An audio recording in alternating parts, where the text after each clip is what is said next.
Good morning, ladies and gentlemen, and welcome to the BayFirst Financial Corp Q2 2025 conference call and webcast. At this time, note that all participant lines are in a listen-only mode. Following the presentation, we will conduct a question-and-answer session, and if at any time during this call you require immediate assistance, please press star zero for the operator. Also note that this call is being recorded on Wednesday, July 30th, 2025. I would now like to turn the conference over to Tom Zernick, CEO. Please go ahead, sir. Thank you, Sylvie. Good morning, and thank you for participating on our call today. Once again, with me is Robin Oliver, our President and Chief Operating Officer, and Scott McKim, our CFO. Today's call will include forward-looking statements and non-GAAP financial measures. Please refer to our cautionary statement on forward-looking statements contained on page 2 of the investor presentation. We reported a net loss this quarter of $1.2 million, driven by notably higher provision expense and higher write-downs on our portfolio of loans measured at fair value. As we announced last quarter, management and the board initiated a comprehensive strategic review aimed at de-risking unguaranteed SBA 7(a) balances on the balance sheet and positioning the company for long-term growth and enhanced shareholder value. Much progress is being made, and we expect to have additional information on our plans and the expected results in the coming weeks. In conjunction with our review, BayFirst reported charge-offs and fair value write-downs on related SBA 7(a) loans with elevated levels of risk. The net loss this quarter of $1.2 million is driven by these additional charge-offs and fair value write-downs. This will provide for a stronger balance sheet to take advantage of community banking opportunities. Furthermore, to offset the impact of these charges, the board has voted to suspend common and preferred stock dividend payments and board of director fees. Now I want to talk about some areas that are performing well in the first half of the year and activities that set the stage for continuing transitioning BayFirst into a strong community bank. Our net interest margin improved again in the second quarter, an increase of 29 basis points to 4.06%. Fueling this improvement were increases in non-interest-bearing account balances, savings and money market account balances, and time deposits, partially offset by a decrease in interest-bearing transaction account balances. Our trendsetter deposit portfolio, a 50 or better senior club, has over 2,100 accounts and represents more than $200 million of balances. Year to date, we added 60 more households through this program. Plus, our Cash Kids Club program has over 1,300 accounts and has grown by 11% this year. These programs are important sources of core deposits and demonstrate our commitment to building household relationships across Tampa Bay and Sarasota. I also want to point out that our Refer Live program, which allows our current customers to refer their friends and family to BayFirst, has generated over $4 million of new deposits and $10.5 million of consumer loans over the past 12 months. The bank has continued to see consistent growth in community bank loans and core deposits. This growth will continue to position BayFirst as the premier community bank of Tampa Bay. The company's government guaranteed loan origination platform originated $106.4 million in new government guaranteed loans during the second quarter of 2025, of which $67.9 million were bulk loans, which is the company's SBA 7(a) loan program designed to expeditiously provide working capital of $150,000 or less. The origination volume was relatively stable from the prior quarter, up slightly from $106.3 million of loans produced in the first quarter, of which $60.4 million were bulk loans. Now I will pass the microphone to Scott McKim, our CFO, to provide an overview of our financial performance. Thank you, Tom. Good morning, everyone. As Tom mentioned, we are reporting a net loss of $1.2 million from continuing operations in the second quarter. This compares to $335,000 net loss reported in the first quarter of this year. Loans held for investment increased by $41 million, or 3.8% during the second quarter of 2025, to end at $1.13 billion, and increased $117.5 million, or 11.7% over the past year.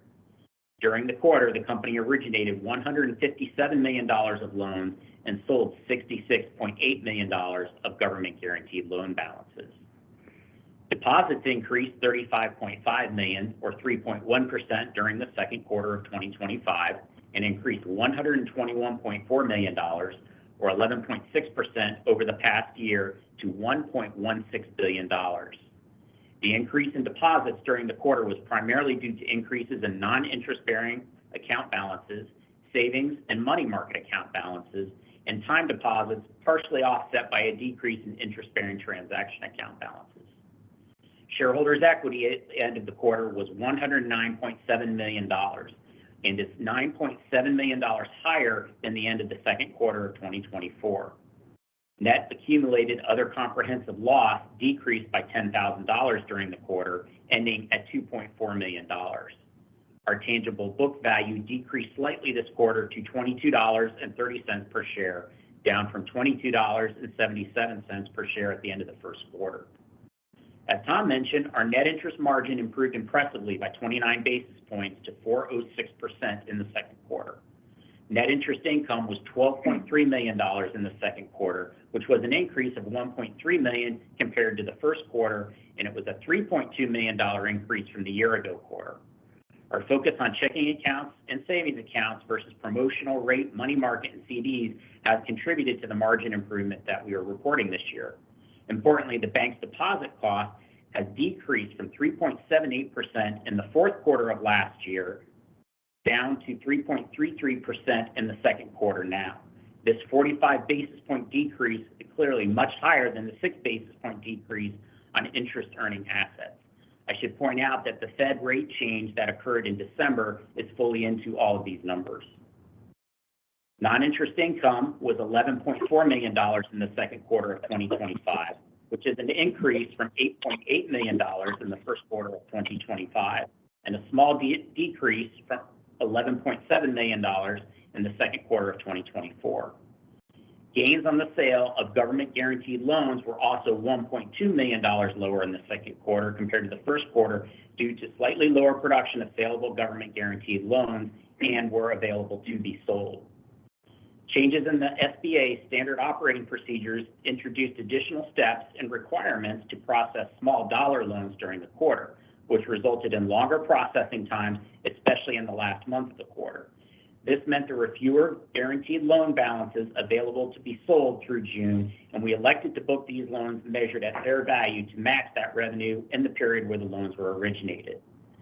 The bank sold $66.8 million of government-guaranteed loan balances during the second quarter compared to $72.5 million in the first quarter. Gains on loans booked and measured at fair value during the quarter were $3.4 million, an increase of $3 million for the first quarter where we had only booked a single loan at fair value. Offsetting the gains is $1 million in write-downs on loans previously booked at fair value. I will note that these fair value markdowns are not charge-offs according to GAAP rules. However, they are very similar nonetheless, and this number is inclusive of what Tom mentioned at the beginning of the call. Our non-interest expense increased by $1.7 million in the second quarter. Most of this increase, or $1.2 million, represents the non-deferrable loan origination expenses incurred related to loans booked at fair value during the second quarter. This is an increase of $1 million from the first quarter. An increase in commission costs of $200,000 and an increase of other expense of $100,000 represent increases as well in non-interest expense. Our commitment to manage controllable expenses is also evident with a $1.1 million decrease in year-to-date non-interest expense, including the impact of loan originations and non-deferrable originations expenses. In fact, total non-interest expense overall is $1.2 million lower in 2025 compared to the same period in the first half of 2024.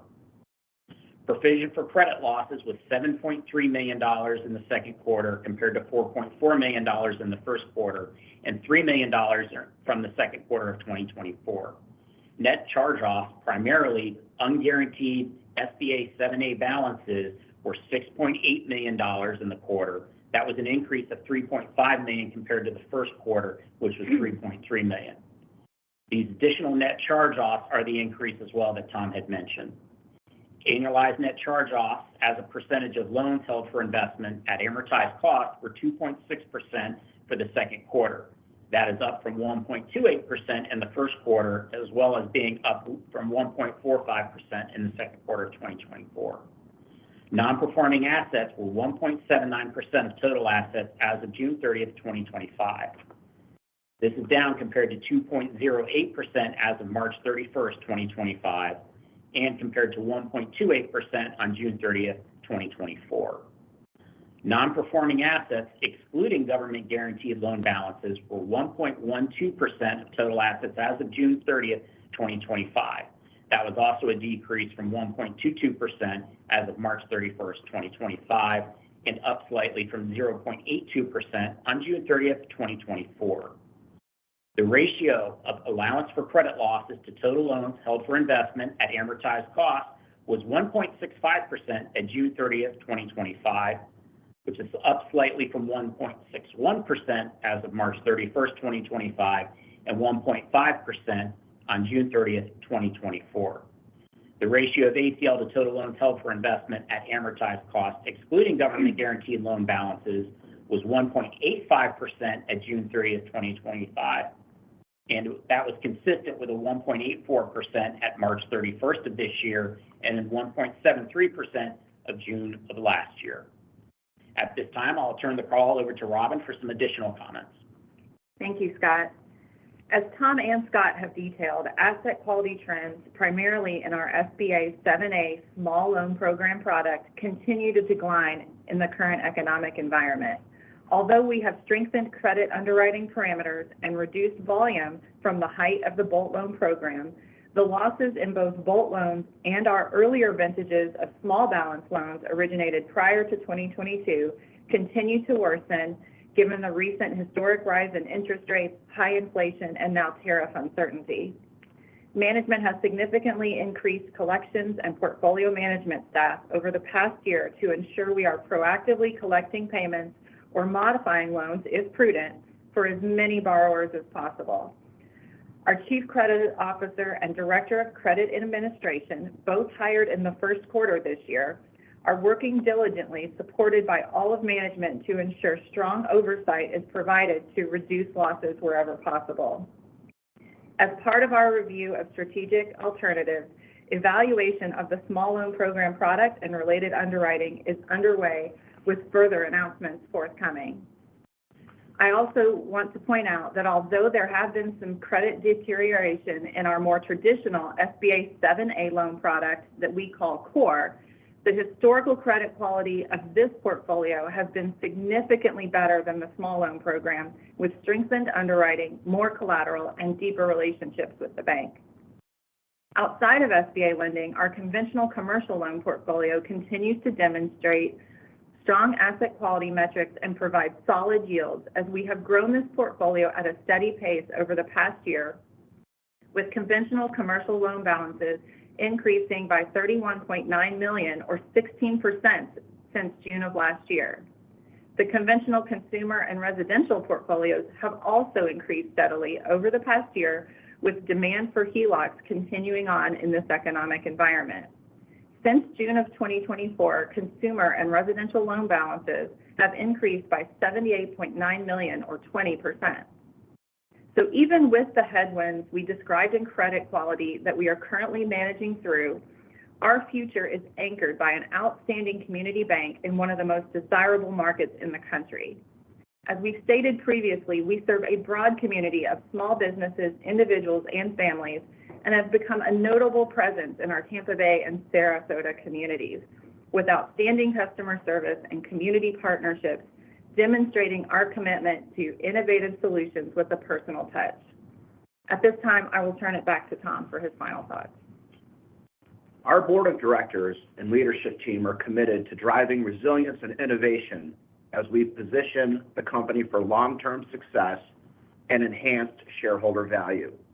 We are confident that these efforts will better align the company and our bank with the demands of a dynamic banking landscape. Thank you all for joining us this morning. We will now turn it back for questions. Thank you. Ladies and gentlemen, if you do have any questions at this time, please press star followed by 1 on your touch-tone phone. You will then hear a prompt that your hand has been raised. And should you wish to decline from the polling process, please press star followed by 2. And if using a speakerphone, you will need to lift the handset first before pressing any keys. Please go ahead and press star 1 now if you do have any questions.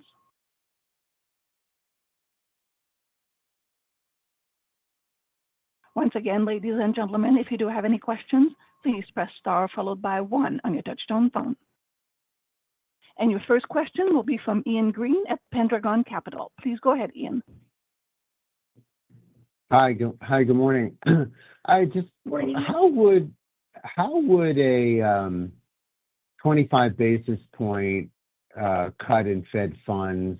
It seems like the market is kind of trying to price that in. How would that flow through to your NIM? And I guess, do you benefit on the asset side? The second part to that question is, for your repricing of your assets, do you have old vintages? I know some of that's been problematic, going to higher rates, but will in general you benefit as some of these older vintages roll off? Ian, this is Scott. I'll take that question. I want to be real clear that when we talk about the balance sheet, and as we've said it in the past, we are asset sensitive, and that typically is kind of the overarching answer to your question. But I think if we drill down just one level with it, I also want to point out the fact that the older vintages of loans really are still prime based. And so therefore, they're going to reprice even with the newer vintages. And accordingly, it's our liability side, or really the deposit book, also is variably priced almost to the same degree. So we're pretty well matched. If there is, I don't expect the Fed to move today, but if they were and there was a 25 basis point decrease, I would say that we will probably have a few basis point temporary compression, but really by the end of the next quarter, that would work its way through. So the margin itself should be relatively stable. We wouldn't expect any other expansion from a rate decrease or really a rate increase otherwise. Okay, gotcha. And I guess if I could just follow up, in general, your feeling about capital, do you see a scenario or probabilities of having to raise additional capital here? That's a good question, and we do talk about it frequently and are engaged with the board of directors, and we typically look at different options, and the bank is well capitalized right now, and we don't like reporting losses and how it tends to dilute things and reduce overall capital, but we do have some options. We have not made any decisions on any imminent actions at this point in time, but as Tom mentioned, we continue to go through a lot of strategic development work here, and if we do move down that course, certainly we'll let everyone know in a press release in 8K. All right, of course. Okay, thank you. Sure. Next question will be from Julienne Casarino at Sycamore. Please go ahead, Julienne. Hello. Hi, Julienne. Hey, Julienne. Hi. So I apologize. I missed Ian's questions because I had to change my phone handset. So I hope I don't ask questions yet. But I just caught the word stable net interest margin or stable margin. So I wanted to ask also, the NIM was great. Is there anything one time in that? It sounds like no, right? No, it's and Julian, if you kind of recall our prior announcements and kind of even the conversations that you've asked us directly, we've been working really hard to manage our deposit cost and make sure that as we grow deposits, we're doing it at rates that are consistent with what our peers are doing in the market. The marketplace here is very dynamic. It's high growth. There's lots of opportunity, which in addition to the institutions that are based here, we have a lot of out-of-town institutions that come in. They offer promotional rate programs that we compete with and have competed with over the years. That's not to say that we don't do some of that, but we're trying to manage the book in a way that allows us to have lower overall deposit costs and lower all funding costs. Our team really has done a terrific job with that narrative, and certainly it's hard for most institutions to really grow deposits in a meaningful way, but we've been very purposeful, and we believe that where the margin is at now is a fairly stable level. It certainly was our goal to get to 4% this year, and I'm pleased that in the second quarter we were able to do that. Ian's question was around if there was a Fed rate change, say of a quarter point, what would that mean to the margin? And the short answer to that is that if it happens, we would expect to see a small compression, but as both sides of the balance sheet reprice throughout the quarter, it would generally kind of recover back to the same level that it's at now. Okay, so four handle should be able to stick. That is my belief. Like I said, we've worked really hard to get where we're at, and there's always more work to do. But again, I compliment the team and for the efforts that they've done. Yes, definitely. And likewise, the loan and deposit growth were good. Is that there's nothing one time or seasonal or is that a good run rate, or is there anything that's non-recurring nature? No, I would say that's pretty stable. I think even if you go back and look in second quarter of last year, we did pretty darn well as far as growth in our conventional and our retail loan deliveries. I suppose you could call that seasonal. Second quarter seems to be one of our best ones in terms of growth. Robin, anything you want to add to that? Yeah, no, I think that's a pretty typical run rate for us at this point. So we really are seeing a lot of consumer demand still. And sometimes the product mix shifts on that as to what's in demand. For example, residential is really not in favor right now, but the HELOCs are, and things can turn around as the rate environment changes. But so far this is probably a pretty steady rate for us. Right. You don't have a lot of HELOCs. Oh, you do, actually. I'm sorry. You do. We do. Yeah, and we do. Yeah. Okay. And the credit issues. I just wanted. Is it ring fence? Like, is it concentrated only in that one loan category, the SBA loans? I would say, by and large, historically, the vast majority, 99%, well, maybe that's high, but over 90% of our credit losses have been, SBA loans, period, and whether they're larger loans or smaller loans. And by far, of those SBA losses, the vast majority is in our small loan program loans, which historically have been, 70 to 80% of our volume, too, keep in mind. Strangely enough, the larger loans actually perform better. I think you have different types of borrowers, more sophistication in the financial statements and things of that nature with some of those larger borrowers, and we have more collateral, on a lot of those as well. So those have performed better. But the small loan program loans, no matter whether it's our bank or any others, are the riskiest loan program within, the SBA, which is why we're, pricing them at prime plus 475 is our bolt loan pricing. So, that really is where a lot of the losses are concentrated. If you go back to pre-pandemic, we had a lot of those small loan program loans, and they probably got in priced at 6%, and now they're paying significantly higher than that, and some of their payments have doubled. But even the bolt loans that are more recent, we're still seeing stress in that portfolio, which is why we are really closely looking at that program and how best to move forward, and I indicated some announcements will likely be coming soon on that. But That's really where the stress is. Not to say that there's not a consumer, as the consumer volume grows, you're always going to have some consumer charge-offs here and there, but it hasn't been overwhelming. And also, I just want to remind you, too, that on our HELOCs, yes, we have a decent amount of them.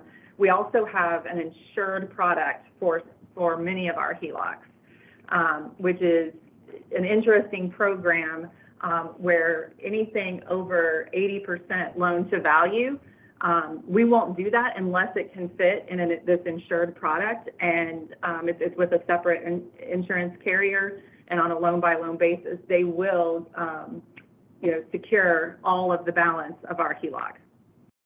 So, and we have had claims that we've had to make there and have had those paid, And have had them paid. Just real quick, in the HELOC book, do you also own the first positions as well, or not typically? Not typically, although more than you might think of our HELOCs are first mortgages. Right. Believe it or not, I mean, there's probably, I don't know what the number is today. I looked at it at March 31, and around 20% of the HELOCs or second liens in general, or the HELOCs, were first liens, not second liens. The loan to value ratio was generally low, and the credit profile was better, than we expected when we really did a deep dive analysis. So, but there are some cases where we'll do a piggyback loan with a first and second at the same time. So we do have some of those, but it's not as typical. Yeah, so even if they're in first position, they still, in the call report, have to go under revolving 1 to 4? Even Correct. if it's first position, and that's because of they're not fixed rate or something, or? Yes, that is correct. Okay. All right, and so just back to the Bolt loans then. So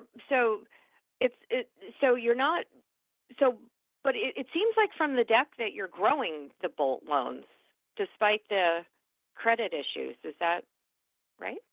I think the Bolt loan volume has been choppy, right? I would say it's pretty steady, over this past or over year to date at least, right? I mean, they're at the height of our Bolt loan program. I would say we were up to 38, almost 40 million a month in volume. And then we instituted some additional credit underwriting parameters and really, pulled back on that volume. And then it's kind of normal ebbs and flows from there with just seasonality and what's going on in the marketplace. The hard part is we've instituted additional credit underwriting in April of this year, but you really don't see the results of that until a year and a half, 2 years out, right? So you can't, it's a relatively new product for us that started in June of 2022. So we're just now, having some of those loans season. And I think some of the earlier vintages definitely showed more stress than likely what we're doing today. But we're definitely not trying to increase volume in Bolt. And we're looking at the whole program in its entirety as we speak. Okay, so it's not growing.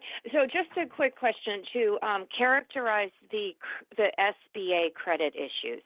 It's been largely the smaller sized loans, no geographic concentration for credit issues. Is that accurate? It's been anywhere. That is correct. It's really broad.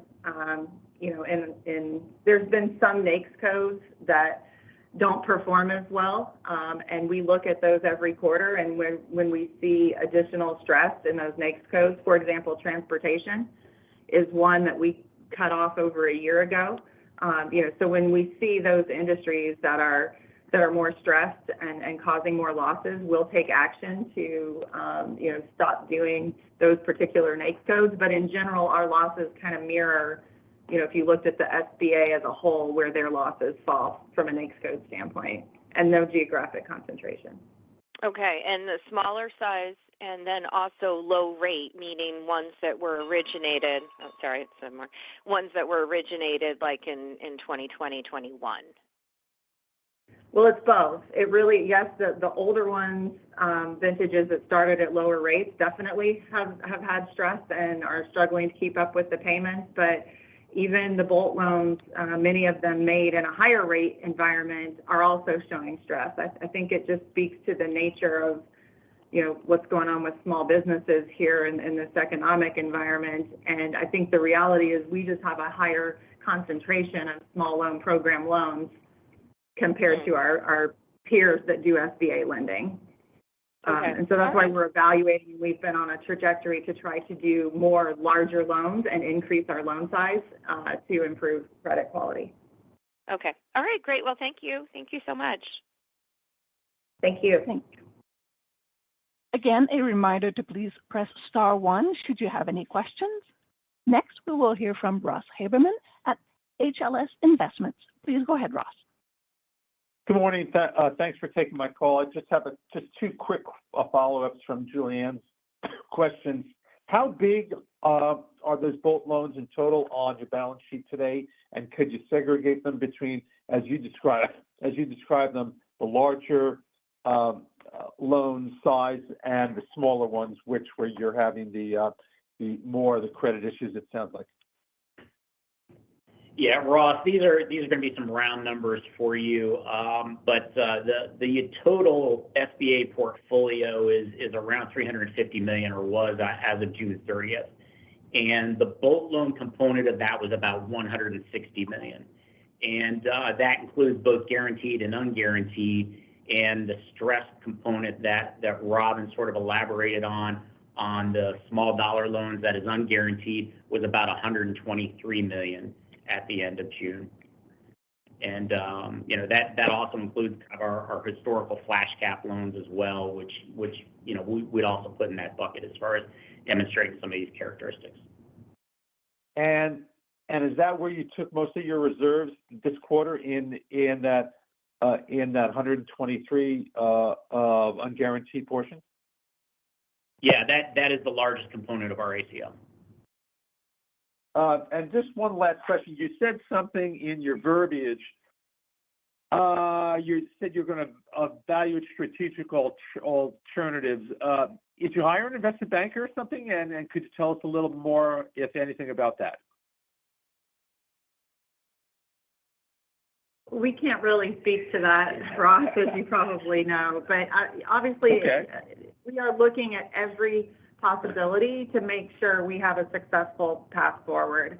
And, we haven't made any announcement yet because we're still evaluating in a lot of ways. And so we want to make sure we give that thoughtful consideration and model out all kinds of different scenarios to make the best decision to get us back on track in our earnings and going up and to the right. Can I say just one follow-up? Can you say which investment bank you've hired to help you? No. Sorry, Ross. Okay. That's fine. That would imply we hired one. So, Ross, I think it's safe for us to say, it's obviously we're seeking, counsel and working very closely with the board of directors at the same time. So, it's that work continues, and as Tom mentioned, we'll have more to come here in the coming weeks.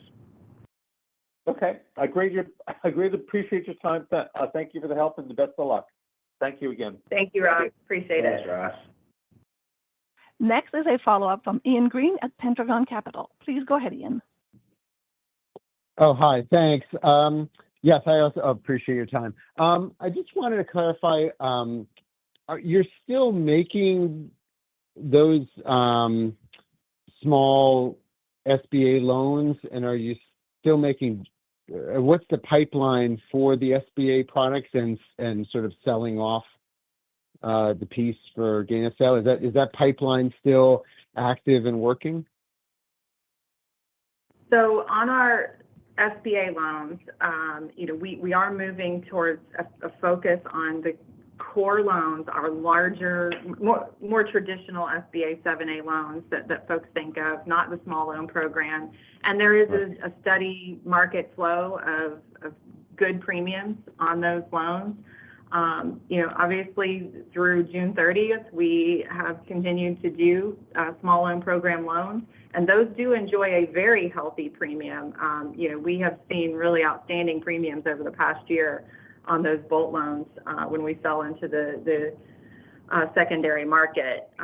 But, we've got to continue to evaluate the credit losses and the profitability of the program to make sure we're looking at that product and the health of it as we move forward. So on a linked, quarter basis or so, it seemed like it went, you lowered the amount of gain. The gain on sale was down fairly significantly from the first quarter to the second. Do you anticipate that the gain on sales will continue to decline for a period, or do you think there's some stability in that? Yeah, Ross, I would ask you to also include the fair value gain in that number. And when you combine those two, it's not down a dramatic amount. The difference is that because of the added time period for processing loan applications that we noted in the second quarter, we weren't able to sell them. So we went ahead and booked the loans measured at fair value. And that way we were able to recognize the gains that we'll pick up when we sell them in the future. As far as going forward, I think the premium percentages that we have earned will continue. The overall total gain impact will be dependent upon what the loan volume is. Mm-hmm. Okay, great. All right. And just another question. Both your preferred stock issues are private placements, or do any They actually are. trade? I'm sorry, repeat that. The preferred stocks, are they both private placements, or is there a market in your preferred? No, they do not trade. There's not a market on any of the three of them. Great. Okay. Well, thank you again for your time. Certainly. Next is a follow-up from Julian Casarino at Sycamore. Please go ahead, Julian. Hi, real quick. The tangible book per share, $22.30, does that include the preferred or no? Is that tangible common book per share or just tangible book per share? Tangible book per share. So it includes that preferred amount. I don't know. The loan sale gains, are you selling, or just the loan sales? Are you selling the loans with recourse? No. No recourse. Okay. And then have the loan sale gains on these SBA loans, has that margin been, what is the margin, and has it been changing, any trending in any direction? Let me characterize it this way, Julian. It's when the loans are offered in the market, investors will buy it and they will purchase the loans at a premium. So I guess, I'll use that term premium. I would say that what we have seen with the premiums that we are earning on it, they've been relatively stable. The SBA has reinstituted some guarantee fees across the board, and those have depressed the overall gross premiums that we've earned by about 100 basis points. But we still get on the small dollar loans as we sell them in the marketplace. It's still somewhere in the neighborhood of 13% or so. And then the core loans are a little bit less. They tend to be about 10%. Has that been changing any direction and changing at all? No, that's been fairly stable. Okay. All right. Thank you. Certainly. Thank you. And at this time, we have no other questions registered, which will conclude your conference call for today. We thank you for attending, and at this time, ask that you please disconnect your lines. Enjoy the rest of your day.